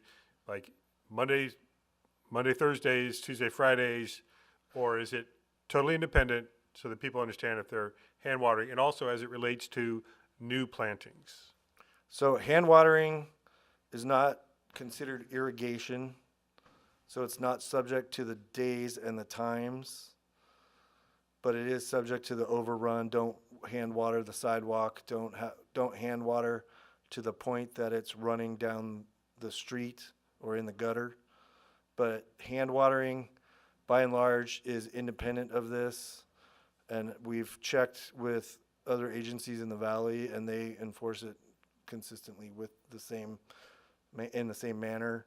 So new plants that were planted on a Wednesday could be hand watered via a hose for plant establishment, and then would have to go on an irrigation system eventually over time. But you theoretically could hand water those plants for the entire duration, as long as you're not causing the water to run off in a wasteful manner. So outside the day prohibitions, you can hand water new plantings? Yes. Okay. Without creating a water Correct. overage? Correct. And you're still being monitored for how much you're using? Correct. Clearly. And there was one last thing I wanted to mention. Automatic irrigation systems, a reminder that people need to realize if they lose their power, even for potentially a very short time, they reset Yes. to a default of mine goes to 10 minutes in every section Right. every day. Yes. And so people may be surprised. And if you're used to having it set early in the morning or late at night when you're not outside, you may not know it's happening. So that's kind of a reminder that, and we're getting into summer where we may have some occasional Yes. power outages. People need to know that they have to reset, that just doesn't go back to what they had. And you may inadvertently be violating the prohibited days or the permitted days. I guess that wasn't a question, it was more of a statement. Am I right? Yes, you're right, and thank you for that That's a input. It's question. much appreciated. No, Okay. We'll add that to our outreach. That's a good point. Thank you. Yes, it's happened to me a couple times, and it's like, oh, that's right. Yes. Very good. Thank you. Any other questions? Everybody had opportunity to talk water? We're looking forward to a happier emoji next time. Yes, I'll work on that for you. Thank you. No, we all have to work on that for you. Give you a reason to. Okay, item 10B, a report from the representatives for the Town of Youngfield Countywide Climate Action Committee. That would be the Vice Mayor and myself, regarding the Climate Action Committee's proposed top 5 priorities for fiscal year 2022 and 2023. What I thought I would do is I'll read just very quickly what the 5 priorities are, and I'll invite the Vice Mayor to explain if you have any notes on this. We did talk about a couple of these on the committee, and you can elaborate on that discussion. What the Climate Action Committee, and so a reminder, 2 members of every jurisdiction are on this committee that was set up by the county, and we are all represented there. And then we have some stakeholders that participate on quite a regular basis. We set these as priorities. The first one, and this is not in order of priority, this is just 5 topics of priority, not in any sequence. Electric vehicle charging station blueprint, evaluating constraints and opportunities to accelerate EV adoption and increase EV charging stations strategically throughout the county. And there, I won't go into all these details, but there are timelines and potential stakeholder partners and also cost estimates for staff time. And then when I say staff time, I mean all the jurisdictions potentially have to share in the costs of staff doing research and making recommendations for the committee's consideration. The second one is new building reach codes, all electric for new residential construction. That would be work with stakeholders, the Climate Action Committee, and jurisdictional staff to develop a uniform reach code that can be adopted by each jurisdiction. And they have a timeline that's proposed, and again, potential stakeholders and cost estimates. Third one is develop a program. And the reason I'm bringing all this up with the Vice Mayor is that we are in some of these meetings asked to represent the town on what we think about these ideas, and we figured we should share them, and so you're aware of them, and we could take any kind of feedback back to the committee. Third one is develop a program to support conversion of agricultural equipment, off-road equipment, and freight from diesel to alternative fuel sources. And that includes diesel engines in agricultural production and supply operations, from planting to harvesting and processing. It would include outreach, incentives, education. It would also, and there was some talk about this, about emergency backup generators would be part of this because they tend to be diesel, and we've been receiving presentations about alternative sourcing. The fourth is streamlined solar permitting through the adoption of Solar App Plus, which is a particular software that is developed by the National Renewable Energy Laboratory that can run compliance checks and process building permit approvals for eligible rooftop solar systems. And the fifth one is develop a program to achieve 90% waste diversion by 2030. And this would be a collaboration of partners to develop policies, programs, and education campaigns to severely reduce the amount of waste that is sent to landfills. Then there was also a list of, this was all generated through a survey of all the committee members. Those were the 5 highest ranking topics. Then there was a list of about 20 or more bulleted items that were the other ideas that did not raise to the same level of committee member interest. So, Vice Mayor, I'll invite you to share your thoughts on, we did focus on a couple of these in our discussions. We did, and we have had a couple of presentations, one about the electrical grid and the potential in the future for expansion of the grid, which is going to be very important, especially, you know, with the REACH program. If everything becomes electric, we're going to need new capacity. I did want to mention too that we, the committee as a whole, undertook an update of the greenhouse gas inventory, and that has all the data's been collected, and they are now moving to the next segment of what that greenhouse gas inventory will produce and show us what, you know, where we stand so that we can address this. But this is all getting really, really urgent. But there are a lot of opportunities too that we discussed about looking for funding, grant proposals from the different agencies. And so there are, you know, we're giving a lot of thought to trying to get to zero waste emissions, and you know, it's there are so many things on our list. The need for additional water retention, which, you know, speaking of rainwater and water, and expanding recycled water infrastructure. And that brings up a question, actually, that I had when we were talking about the, when we talk about the expanded recycled water possibilities in the county. Is there a possibility that we as the town, I mean, we do such a good job with our wastewater. Do we have enough waste to create any more? I'm actually going to go on record and say we're reaching our limits. I mean, we have more demand for our product than we have product. I mean, so we have to be really careful. While we would be very supportive of others reaching our level, we can't commit to expanding our recycled water because that would mean we have to make more. And that's just not feasible right now for us. Yeah, there's an awareness that, one, we already have more clients interested, as the town manager was saying. Some are actually investing in their own infrastructure to prepare for that, in case we're able to connect and provide supply. But we do believe in the next maybe 2 to 3 years, depending on how long it takes the skilled nursing facility to be built and operational, that alone will be creating additional wastewater that could then potentially increase our supply. But Steve's saying, no, don't count on it. Actually, no, that's not, No, because we I did have it wrong. That's wrong. I don't like to found out. tell you all your, no, because what you have is Holderman comes off, and then there's a balance, so there's a. But the future net. of Holderman is also up for Depending, discussion. they haven't, Right. at this point, what I will just say is it's net even, and we haven't seen a master plan, and the town has indicated that we need a plan from them in terms of how to do that, to see.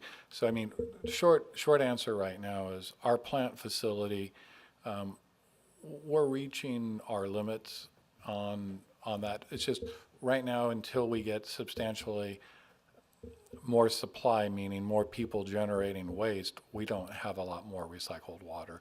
And the incremental that we might get is not going to be I think big. to the Vice Mayor's question, also, other jurisdictions can do this. Absolutely, They and I can do think it. that would be. They would be right. doing the investment that we have done over many, many years that is not inexpensive, but they have to make it a priority to create that kind of a system. It's just that we want to encourage others to catch up to Youngfield. That's right. I understand that we have led the way in wastewater recycling in the valley, so that's really great.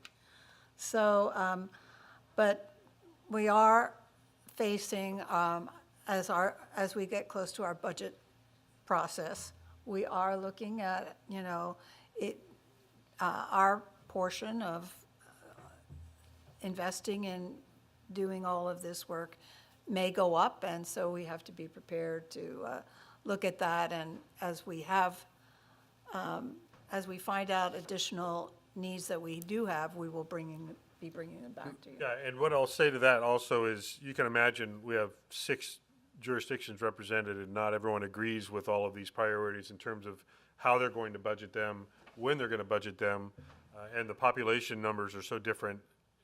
Some can implement certain things and not others. So this is not a universally accepted, these 5 things can all happen in all the same jurisdictions at the same time.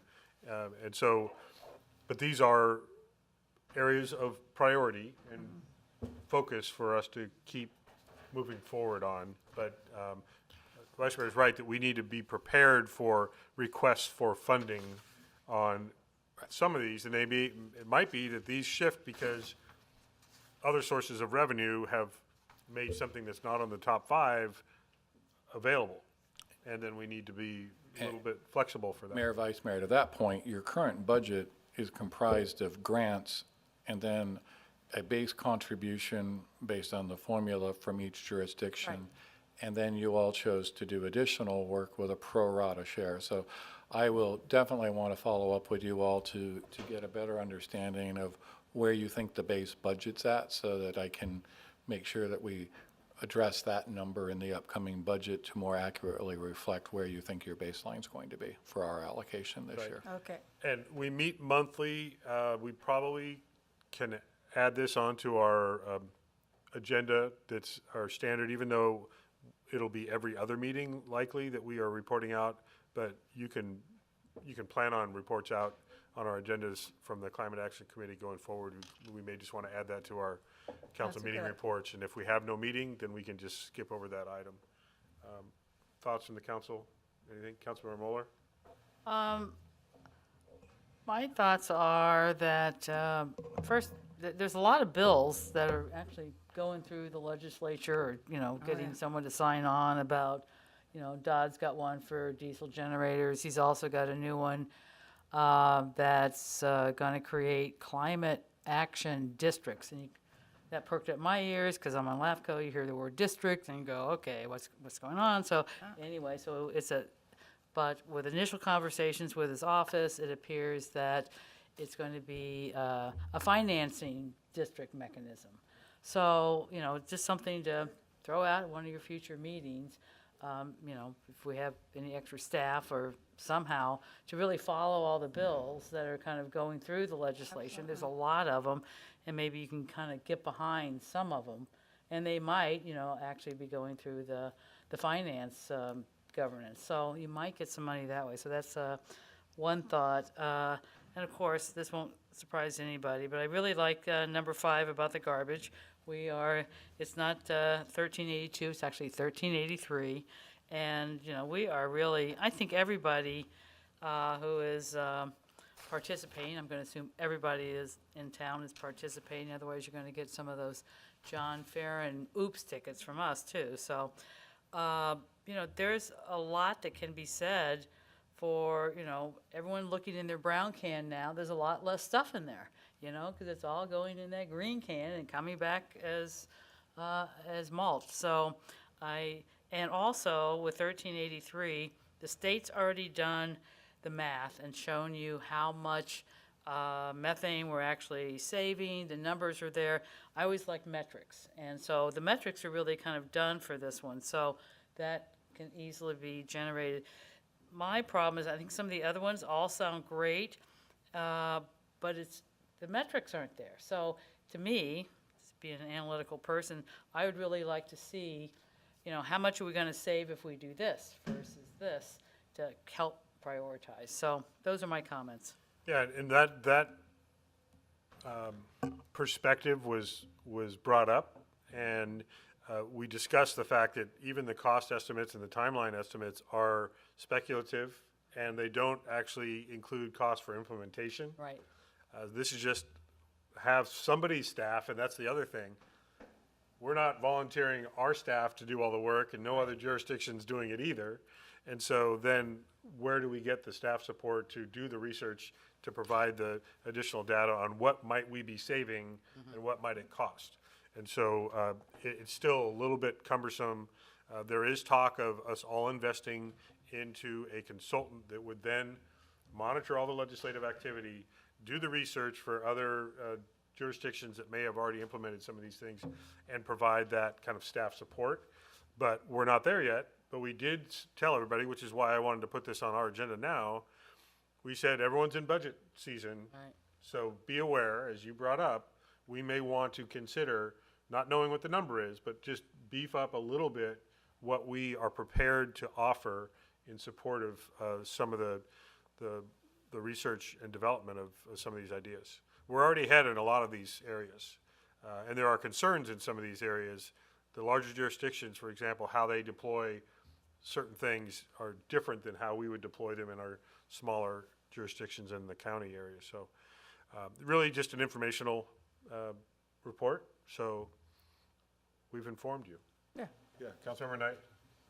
I just wondered, Mayor, that through Cal Cities, are there resources there through the policy committees that could help Napa County either track legislation or is there work already being done by Cal Cities on this climate action that may benefit? Oh, yes. Yeah, just go to the Cal Cities website and you can search for any kind of legislative activity. If you search for climate action, I'm sure you would get a long list. So yes, all of the staff there is monitoring, you know, all the different categories. They're dealing with thousands of bills at a time. And there are, you know, there's the May revise that'll be coming up in a short time and they're also, as you identified, Senator Dodd and others, they're trying to figure out how to spend, you know, a few tens of billions of dollars in surplus. And so they are looking at opportunities to allocate that money. So those conversations are absolutely happening. And we're all getting regular newsletters from Cal Cities that will often prioritize what the legislature is up to. The ones that they evaluate are the most newsworthy, noteworthy to be paying attention to, because it represents the impacts on cities. There's some advantage to that because they're following either legislation, changing building code requirements for all electric and all that. So there's all that advantage for people, and that some of that work is being done gratefully by Cal Cities that'll benefit cities and counties. So Absolutely. But we're also emphasizing when we hear one side of an issue, like I'll just use the reach codes as an example, then we hear from our realtor, industry, how's that affecting property sales and costs? And how is it, when we're saying now everyone has to convert to a non-gas heater at home, who's paying for that? Is that a burden on certain, income levels? So it's never as simple as it sounds. And how How's the grid realistic. gonna support that? Yeah, we have had good feedback from at least a couple, I think, reports that there seems to be enough power grid capacity to handle much of this, maybe not all of going 100%. We don't want to see what happened in Texas where a storm knocks out the entire state. But there seemed to be a fairly positive, and correct me if I'm wrong, a positive outlook that there's a lot of capacity that can be tapped into, maybe not entirely. There's also concern about if we're going to batteries, what about the life of batteries, Battery storage, disposal of batteries, recycling of batteries. So there are all these, Mining and if this, material. then that. Right. Okay, I think that covers that item. Thank you all, and we'll keep you updated. And if there's anything in between our meetings, we can certainly send it to Steve, and he can disseminate that information. I'd also just like to comment that I think this format with you all providing a memo or background, for those of you that may have other council informational reports from bodies that you're working on, if you'd like me to incorporate those in the future as part of the agenda packet, be happy to do that if that helps to distribute and share the information. So I'm just making that as a more broad statement. Yeah, and I will say that thanks to the county staff that put that summary together that I read, if they'll do that for all of our other reports, then we'll be in great shape. Or we're looking for folks right out here in this audience.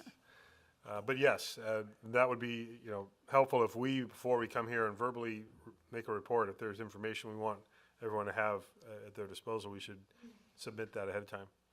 And let's get to those meeting reports right now, Steve. Flood control, I have no report because I was not able to attend the meeting today, and I'll explain further down why that was the case. NVTA, do we have a report out from the Transportation Authority? We do, Mayor. Thank you very much. Mayor Dunbar and I were at the most recent Napa Valley Transportation Authority meeting on March 16th, where the big topic was awarding a section of the Vine Trail from Santa Elena to Calistoga. It wasn't as straightforward as some bids go. There was a protest of a protest of a protest of a protest that went on ad nauseum. At the end of the day, Gelati started the protest against the apparent low bidder, Mercer Fraser. They did have some mathematical errors. That usually doesn't cause a lot of problems. However, there were other omissions that were required as a part of the bid package, and that was the ultimate disqualification. So they were not responsive. There were some referrals and some other qualifications documents that they didn't submit, and Gelati was successful in that protest. They were awarded the bid, a bit over $12 million. And after all the protests, dust had settled, it really was a question of being the lowest responsive and responsible bidder, and Gelati met both of those terms. And Mercer Fraser, unfortunately, neglected to provide a couple of documents, and they weren't successful. So it was an interesting discussion, and it'll be nice to get that section of Vine Trail underway, and then the section between Yountville and St. Helena is still undergoing reports, and that'll be going here shortly as well. Yeah, so that was for the Calistoga St. Helena section. Like 6.5 miles, I think. Yeah, and there's significant challenge, or at least a challenge up in St. Helena with the route. they went through this a lot between St. Helena and Calistoga for a period of time until they got all the easements and the rights of way. But they're definitely challenged to get through the city of St. Helena. Yeah. There's no obvious answer to continue from the south and then pick it back up at the north. And so I know the city is discussing that. Very passionate discussion inside the city of St. Helena on exactly where that should and should not be. It's an Exactly. interesting discussion. Yes. Okay. And that was it. Thank you for that. LAFCO? LAFCO, we met yesterday. We have a new balanced proposed budget, and the reason I'm saying it's balanced is because it's always been balanced, but this is the first year that we've balanced the budget without taking any money out of reserve. So consequently, there will be additional charges because how LAFCO revenue is generated is from 50% from the county and then proportionality based on each of the 2 cities and 3 cities and the town. So just, I didn't memorize our numbers, but they may be going up $1,500 a year. So that. Right around 12,000 will be our invoice. All right, there you go. So that's, and we also our clerk retired, so we're having to go out and hire a new clerk, and that's / maybe analysts, and as we all know, prices are going up everywhere for finding good personnel. We also reelected Ken Leary he was just filling out the end of a 4-year public seat, so we reelected him to a 4-year term. We've had one big public hearing for a piece of property down at Green Island area it's a very, very interesting topic, but it keeps getting continued and got continued one more time to our June meeting. And lastly, I'm currently vice chair, and then so I'll be rotating into the chair seat starting May the 2nd. So that was our update. Very good. Thank you. Cal City's update, I'll just offer very quickly. The town submitted a letter of opposition at the request of Cal Cities, and many other jurisdictions did the same, related to the California Business Roundtable ballot measure that would limit local tax authority and provide loopholes for corporations to avoid taxes, and that would have a significant impact on local jurisdictions' ability to generate tax revenue. So we did submit a letter along with, I don't remember how many, but there are many, dozens, if not hundreds of cities and towns that submitted letters in opposition. I don't know if there are any other Cal Cities, policy committee meetings or anything. Mayor, we have policy committee meetings at the end of this month, so. Great. The only other thing, Roundtable next week. Mayor, our regional rep, Nancy Hall Bennett, just sent you all a invite, so please coordinate, copy Eddie and I, so that we can make reservations, pay for the meeting, and also, to the extent possible, arrange for carpooling. You're talking about the City Leaders Summit? No, No, North Bay Division. luncheon in. Oh, the North Bay Division, yeah, because the City Leaders Summit is also, that's that's in person in Sacramento. In May. Well, that came out a couple weeks ago, so if anyone is planning on trying to go, it may already be too late to get hotel rooms, but it may not. So definitely follow up, but also the North Bay, correct. Thank you. Any other meeting reports before I get to a couple announcements? I just have one announcement after Okay, yours. go ahead. We are holding I think it's 10th annual Shred It Day in Youngfield. We have a brand new location. Thank you, Samantha, for helping us move it from West America Bank. We just outgrew that site, so this will be the first year. So it's Friday, in honor of Earth Day, April 22nd, from noon to 3 p.m. We're going to have 2 shredded trucks, 2 e-waste trucks. We're going to try to keep everybody in their cars, even though there's some people that always like to watch their pile of papers go up the chute. So we're going to try to be very efficient, and we've extended it for an additional hour. So I will remind everybody at our next council meeting as well. So start collecting all your stuff. So anything with a cord, anything you want, any paper that you want shredded. No hazardous household waste, no batteries. We all have separate events for those, so thank you. Okay. I wanted to cover, I think, 4 things, actually. One, I was pleased to throw out the first pitch at Youngfield Little League again on Saturday morning. No young baseball player was harmed in the execution of that perfect strike.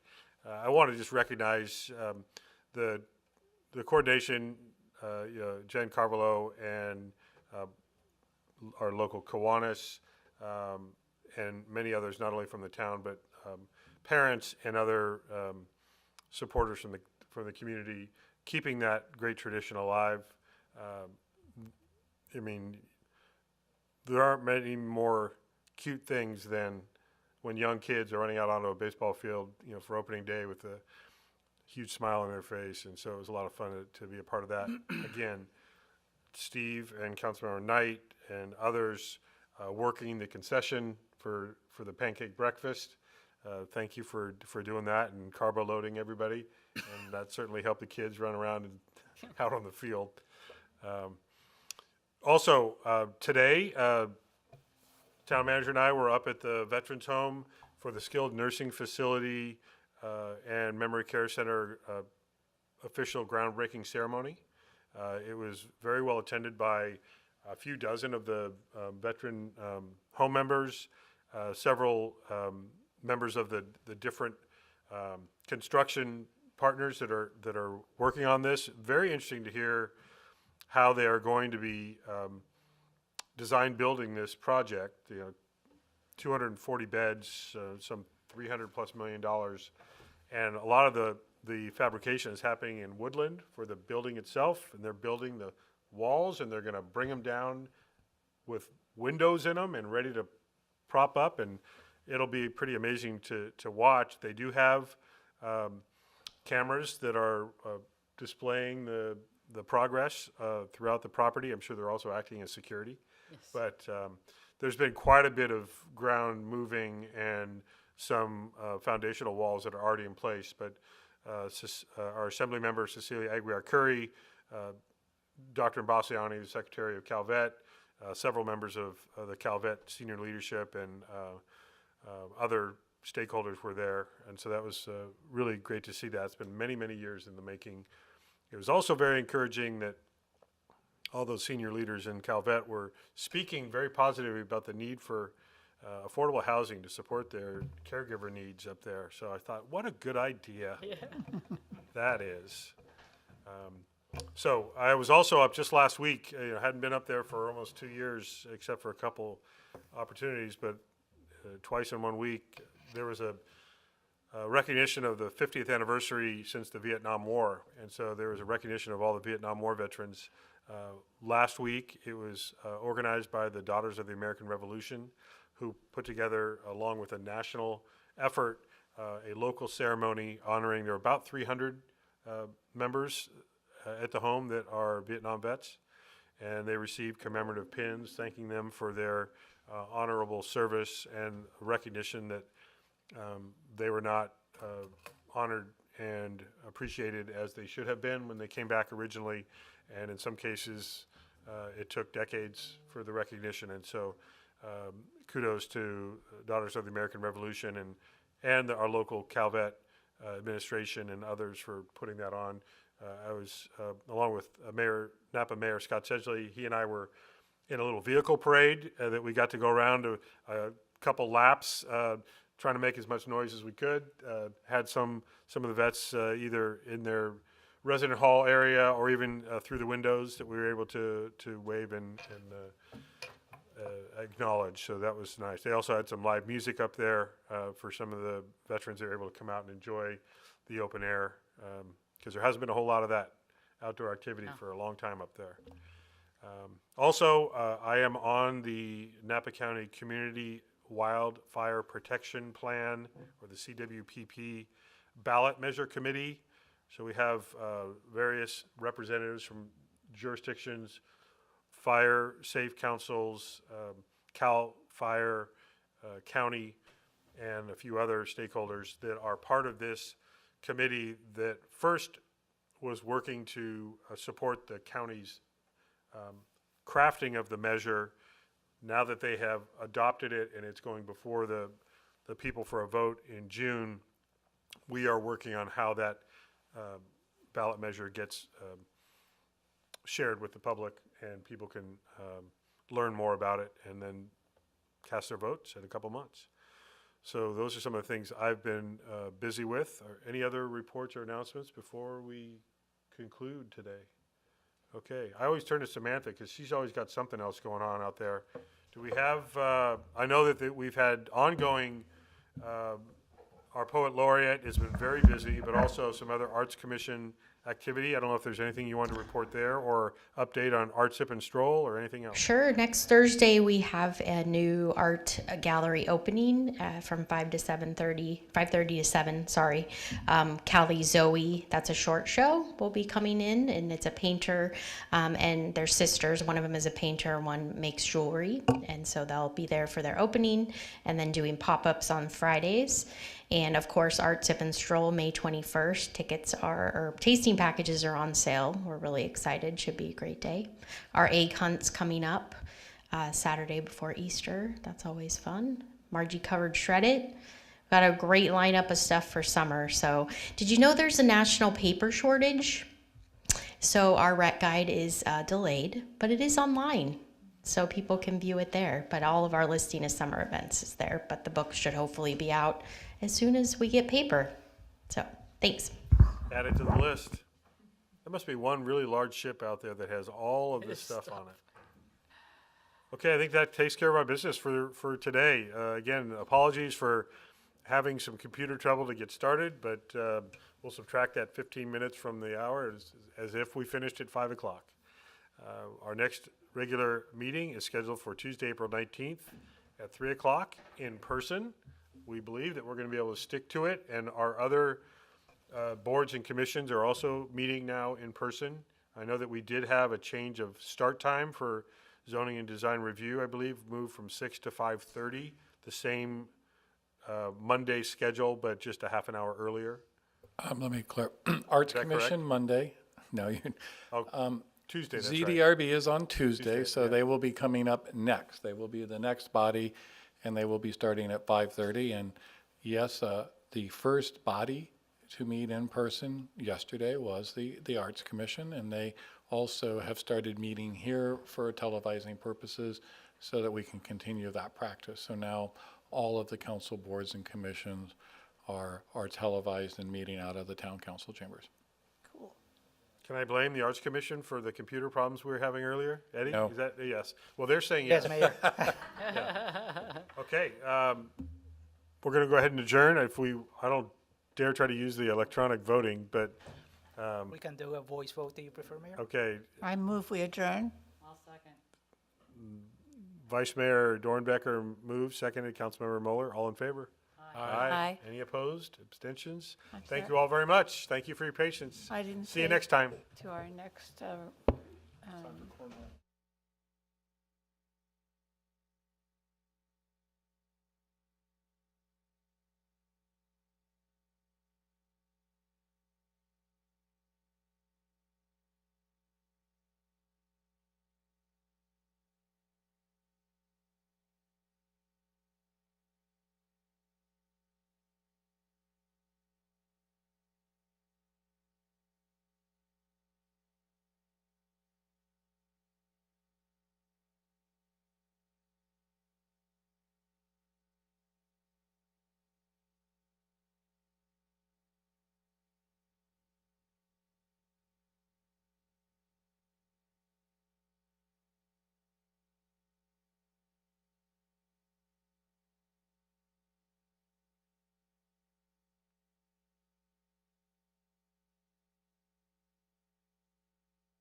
John?